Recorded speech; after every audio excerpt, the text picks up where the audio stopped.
विविध प्रश्नावली question number 5। यदि बिंदु 3, रेखा 2x माइनस 3y माइनस 5 बराबर 0 पर है तो a का मान ज्ञात कीजिए।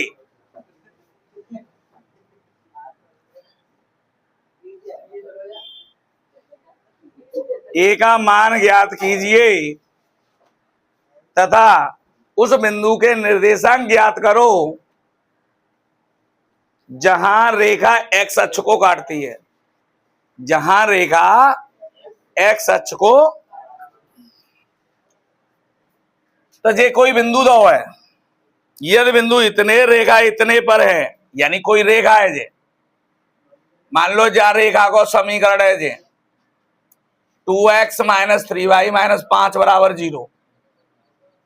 हाँ बेटा,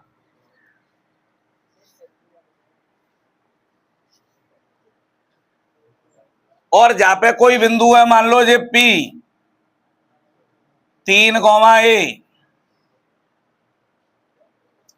तो a का मान ज्ञात कीजिए और उस बिंदु के निर्देशांक ज्ञात करो जहां x अक्ष को काटती है। कौन से अक्ष काटते हैं? तो सबसे पहली बात, x अक्ष काटेगी तो कौन सा निर्देशांक 0 होता है? y निर्देशांक 0 होता है। ये आप लोग जानते हो। अगर इतना जानते हो तो आसान है फिर, और ना जानते तो फिर तो आप जानते ही हैं, फिर तो कठिन ही है जागो। किसी रेखा का समीकरण दिया है जहां पे ये पॉइंट स्थित है। अगर किसी रेखा पर कोई बिंदु स्थित हो, किसी रेखा पर कोई बिंदु स्थित हो,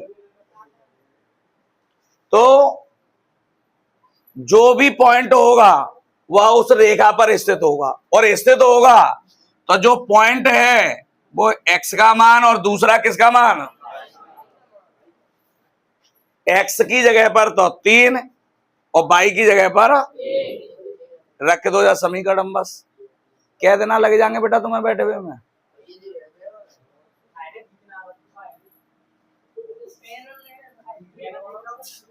तीन कोमा ए रेखा 2x माइनस 3y माइनस 5 बराबर 0 पर स्थित है, और जब स्थित होगी तो x की जगह पर कितना? x, वो सॉरी 3, और y की जगह पर कितना? a लिखना पड़ेगा आपको। तो रख देते हैं जहां में, तो 2x की जगह पर कितना है? y की जगह पर माइनस 5 बराबर 2 तिया माइनस 3a माइनस 5 बराबर 6 में से 5 घट गए, क्या बचे? तो 1 माइनस 3a ऐसे ही रहने दो, एक पश्चांतर कर दो, माइनस से माइनस, तो a बराबर, यानी a का मान 1/3 होगा। तो यह बिंदु जो है काय पर स्थित होगा? ए बी रेखा पर स्थित होगा, पहली चीज। दूसरी चीज पूछी है कि एक बिंदु ऐसे बिंदु के निर्देशांक ज्ञात करो जो x अक्ष को काटता हो, और आप जानते हो x अक्ष को काटने वाले बिंदु के निर्देशांक, काटने वाले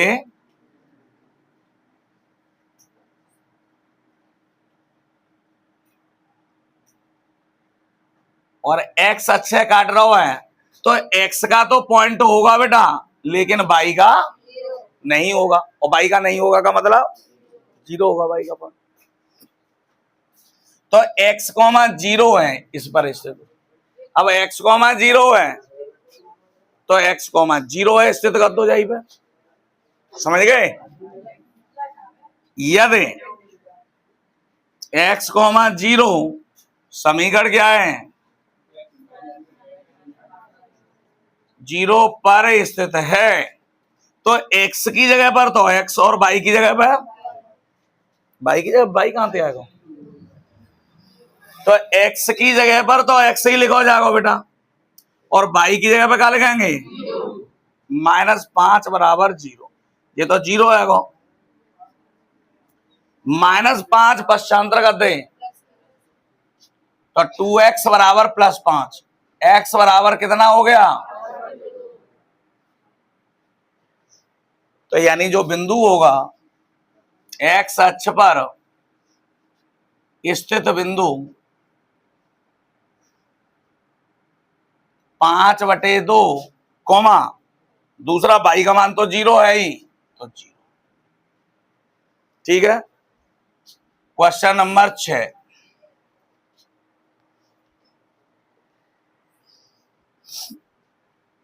यदि त्रिभुज ABC के शीर्ष A 5, B -3, -2 और C -1, 8 है तो A से जाने वाली माध्यिका की लंबाई ज्ञात कीजिए। A से जाने वाली माध्यिका की लंबाई ज्ञात कीजिए। ध्यान से समझना, क्वेश्चन समझने वाला क्वेश्चन है। अगर एक बार समझ गए तो जब तक पढ़ोगे जब तक काम आवेगी ये चीज। A B C, A क्या है 5, -1, B क्या है -3, -2, C क्या है -1, 8। A से जाने वाली माध्यिका, माध्यिका का मतलब होता है शीर्ष से खींची जाने वाली वह भुजा या वह रेखा जो सामने वाली भुजा को मध्य बिंदु पर काटती है। अगर हम A से खींचें तो BC मध्य बिंदु पर काटेगी, अगर B से खींचें तो AC मध्य बिंदु पर काटेगी, अगर C से खींचें तो AB मध्य बिंदु पर काटेगी। बात समझ में आई। माध्यिका क्या होती है पहले ये चीज नहीं जानोगे तब तक आप सवाल हल ना कर सकते जाए। ठीक है। तो माध्यिका क्या होती है, किसी शीर्ष, किसी त्रिभुज के शीर्ष, किसी त्रिभुज के से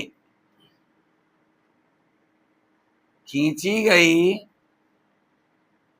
वह रेखा जो सामने वाली भुजा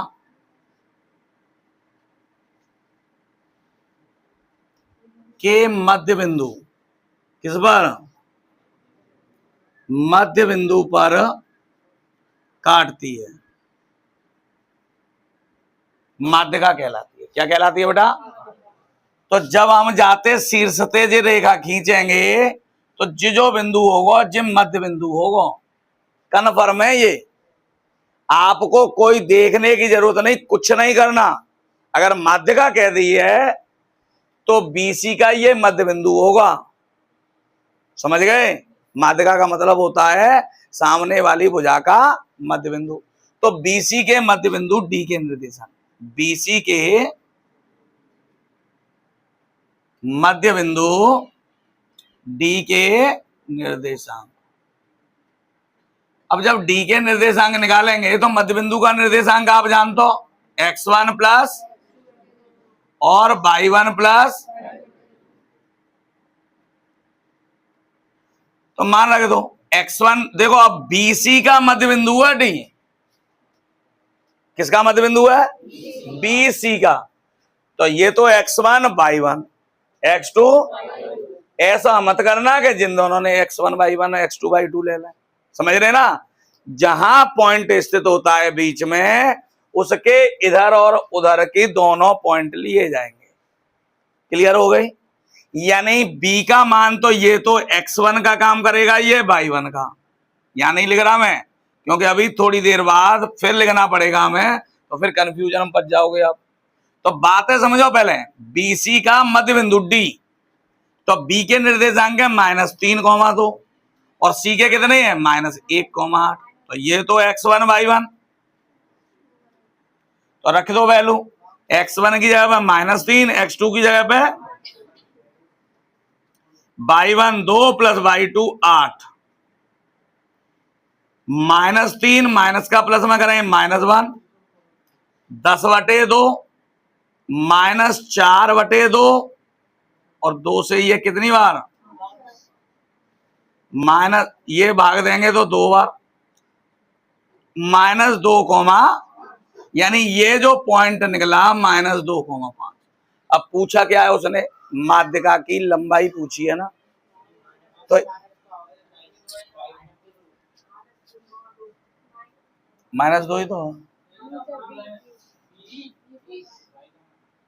अरे हाँ, बिल्कुल बिल्कुल, -2 है बेटा, तो ये -2, 8 में से 2 घट गए तो 6, और ये कितनी बार, 3 बार, तो ये आएगा पॉइंट -2,3।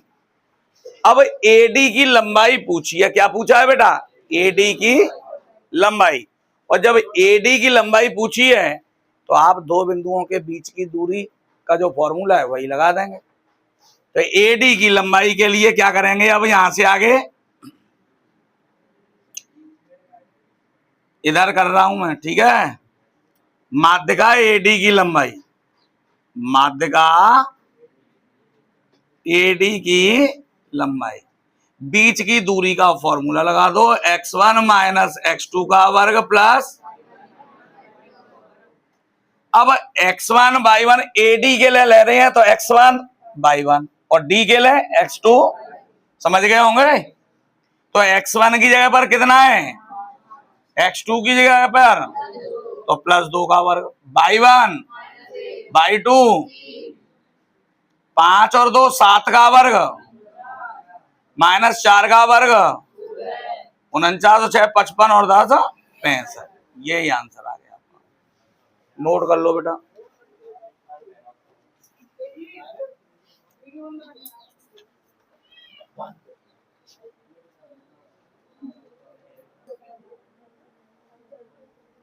क्वेश्चन नंबर बेटा 7,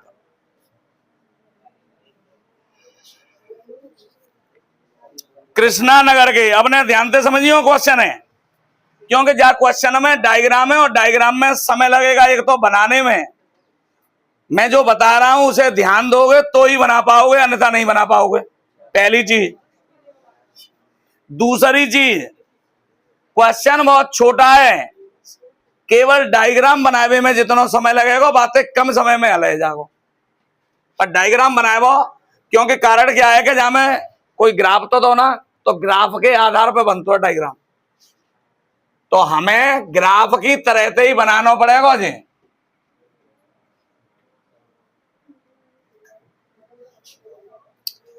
देखो जामे दही है 10 11 12 13 14 15, 15 खाने में डिवाइड है जी, 1 2 3 4 5 6 7 8 9 10 11 12 13 और 2 15, 15 खाने है जी। एक बात नहीं, ध्यान से समझो पहले, 8 9 10 11 12 13 14 15, ध्यान से समझियो। दूसरी साइड में 1 2 3 4 5 6 7, बीच में 1 2 3 4 5 6 और बीच में 7, 1 2 3 4 5 6 7। अब जा मैं PQR कैसे दिया हुआ, पॉइंट P दिया है आपका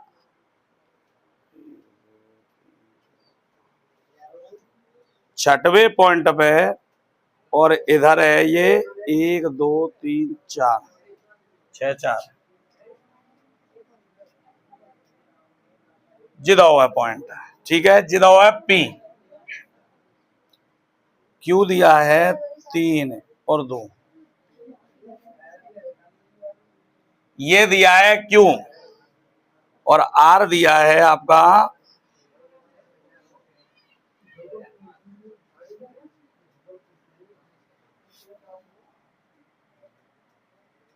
ये दिया है आर।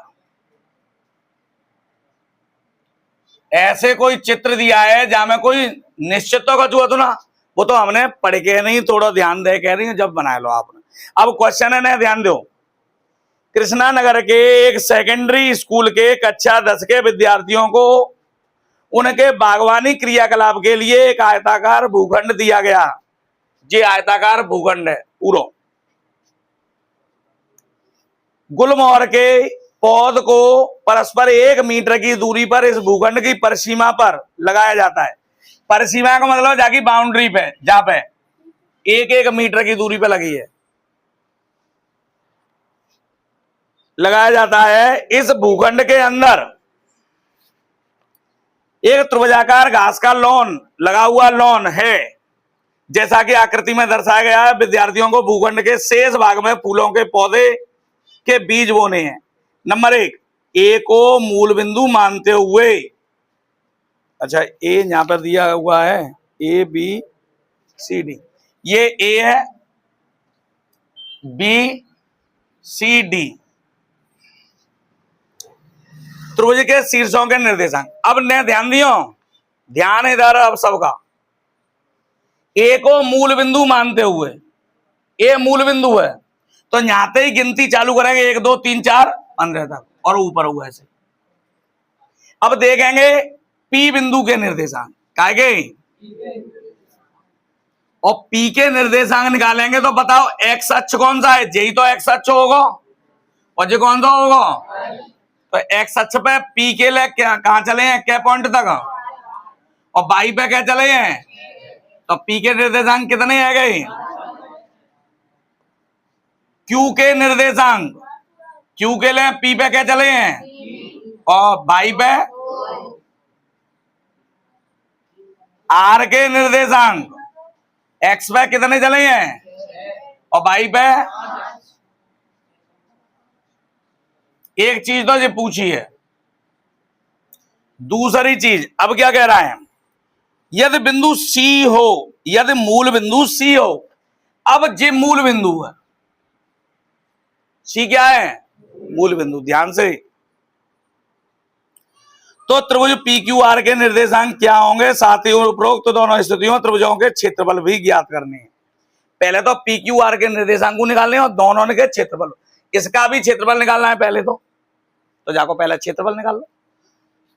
त्रिभुज पी क्यू आर का क्षेत्रफल याद होगा आपको, कक्षा 9 में पढ़ा है आपने, 1/2 x1/2 minus y3 plus x2/3 minus y1 plus x3/1 minus. अब थोड़ा सा फिर ध्यान दो, अगर ध्यान देंगे तो आसान है, ध्यान नहीं देंगे तो कठिन है। Rikesh x1 plus x2 plus, फिर दोबारा ध्यान दो, x1 प्लस प्लस, बीच में थोड़ी थोड़ी जगह छोड़ दो। अब x1 के साथ लेंगे तो 1y पद है छोड़ के, 1y छोड़ दो तो y2 माइनस, फिर y3 के बाद में कहा बेगो y3 माइनस, फिर y1 के बाद में कहा बेगो, क्रम है, केवल क्रम याद रखोगे तो याद है जाओ, समझने की कोशिश करो।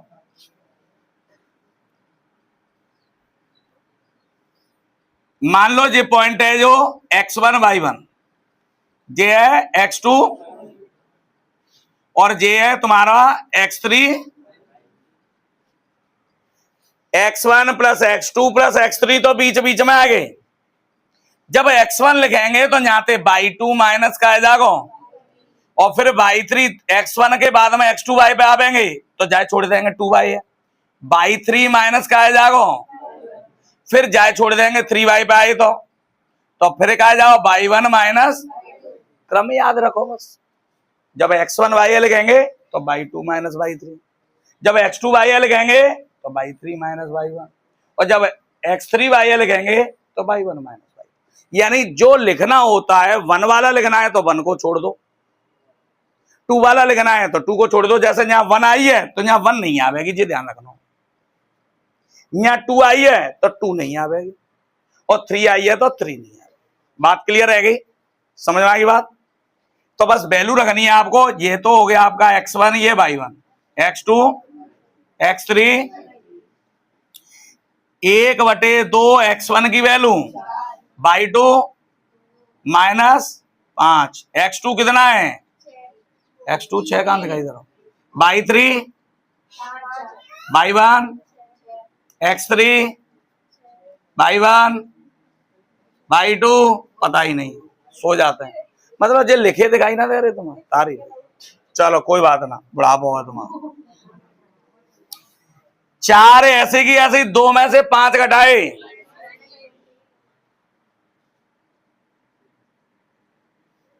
5 में से 6 घटाए, 6 में से 2 घटाए, तो 1/2 चातिया माइनस के 3 एकन माइनस के 6 चौका 12 और 3 15 माइनस के प्लस के 24, 24 में से 15 घटाएंगे तो 9, और 9 में 2 को भाग दे देंगे, 9/2 तो 4.5 वर्ग इकाई। अब ने कहा आगे आ जाओ। अब क्या कहा है, सी को मूल बिंदु माना जाए, सी का मानो जाए मूल बिंदु। जब सी मूल बिंदु मानो जागो तो जा तरफ पॉइंट, जब सी मूल बिंदु होगा तो जो ऋण एक्स अच्छे है जागो ना, 1, फिर काउंटिंग जाते करेंगे, 2 3 4 5 6 7 8 9 10 11 12 13 14, जो भी हो। अब नीचे की तरफ जब जैसी मूल बिंदु है तो 1 2 3 4 5 6 7, क्लियर? अब आगे ध्यान दो, पी के निर्देशांक, पी के सी को मूल बिंदु मान पर, सी को मूल बिंदु मानकर जब सी को मूल बिंदु मानेंगे तो देखो पी के लिए कहां तक चले हैं, 11 एक्स सब है, और बाई पे क्या चले हैं 2 पर, लेकिन ये ऋण एक्स अच्छा है और जो कौन सा है ऋण बाई अच्छा। अब जा सी के लिए ये तो ऋण एक्स अच्छा है जागो, क्योंकि जा तरफ ऋण होता है ना, पल्ली साइड में धन होता है, और जो नीचे की तरफ कौन सा होता है, समझ में आ गई? याद है, अगर हम जाए पूरा करें तो जा तरफ धन एक्स अच्छा होगा, ऊपर की तरफ धन बाई होगा, तो जो ऋण एक्स अच्छा है वो जो ऋण बाई अच्छा। क्लियर? कितने चल रहे हैं एक्स सब है 11 तो ऋण 11, और बाई पे कितने चले हैं 2 तो ऋण 2, यानी ऋण 11 कॉमा ऋण 2, यानी -11 कॉमा -2। क्लियर है? दूसरे पे आ जाओ, क्यू के निर्देशांक।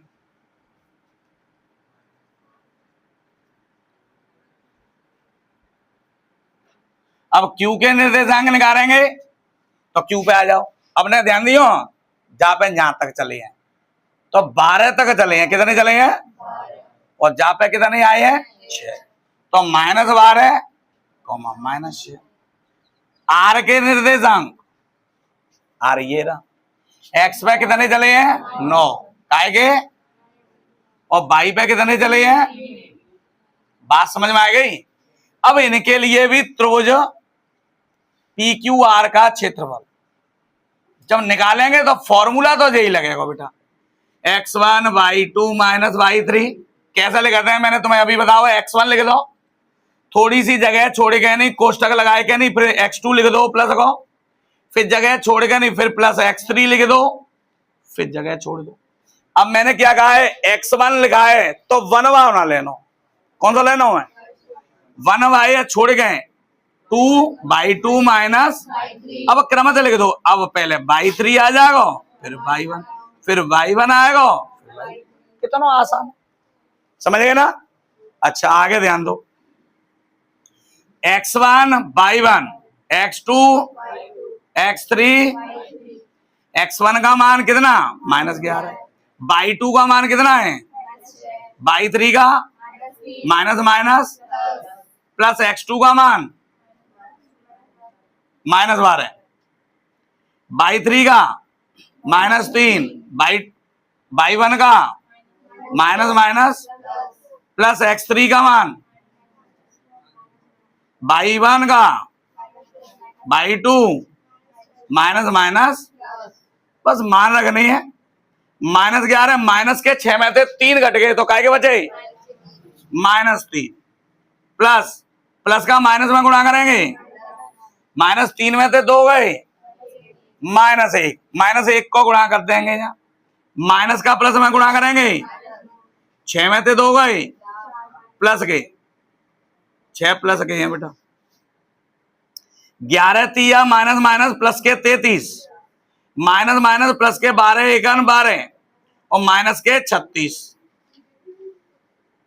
प्लस के 33 और 12 कितने आ गए 45, और 45 में से 36 घट के कितने बचे 9, और 9 में 2 को भाग देंगे तो 4.5, वर्ग इकाई या वर्ग मात्रक।